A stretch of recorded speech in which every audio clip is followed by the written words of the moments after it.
Congratulations on your appointment. Thank you, Mr. Acting Speaker, and congratulations to you too on your elevation. Mr. Acting Speaker, I'm pleased to speak for the Community Services Complaints Reviews and Monitoring Bill 2014. I note the broad support that the bill has received from both sides of the House. The bill improves the operation efficiency of the Community Services Act 1993.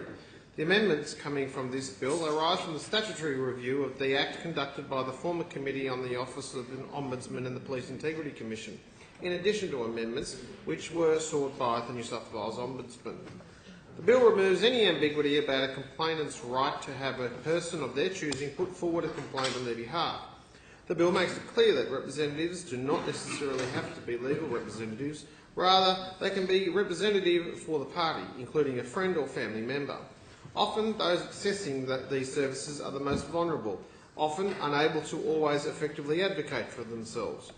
Furthermore, the bill aims to create an atmosphere where complaints are seen as a way to identify problems and improve, making it unambiguous that complaints can seek representation from those they trust will empower the state's vulnerable to ensure fair and equitable treatment.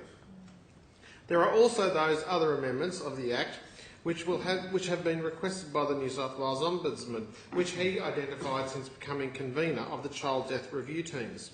These amendments aim to improve the ability of the Ombudsman and the Child Death Review Teams to conduct high-quality research into and recommend better strategies to prevent deaths. One such amendment is to allow the Ombudsman to undertake research into reviewable deaths in partnerships with others. Partnerships with academics and collaborative research with various research bodies will allow improved outcomes by allowing the exchange of ideas and the sharing of expertise.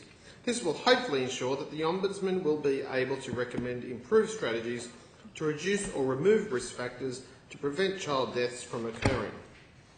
Additionally, the bill will enable the Ombudsman to provide information regarding reviewable deaths to other persons or bodies for research purposes. This is another way of ensuring that high-quality recommendations preventing deaths will occur. One of the recommendations of the Committee of the Office of the Ombudsman and the Police Integrity Commission, which we did not adopt, was to impose sanctions on those hindering or restricting official community visitors, as it was seen as possibly harming outcomes. I agree that the government's approach is sensible, which it is to take into account instances hindering official community visitors when reviewing funding for organisations. The bill improves the research function by the Ombudsman by compelling certain organisations to provide information in relation to these deaths. This includes information from a medical practitioner and other healthcare providers, including private healthcare providers. This improves the ability of the Ombudsman to analyse reviewable deaths and make recommendations to prevent deaths. Mr. Acting Speaker, this bill will go a long way to improve the outcomes for those who are in care. It will enable them to give a greater voice when making complaints.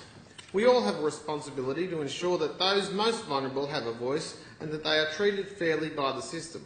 Furthermore, it ensures that the Ombudsman has greater powers to review deaths in custody in a hope to prevent further deaths. I commend the bill to the House. The question is that this bill be now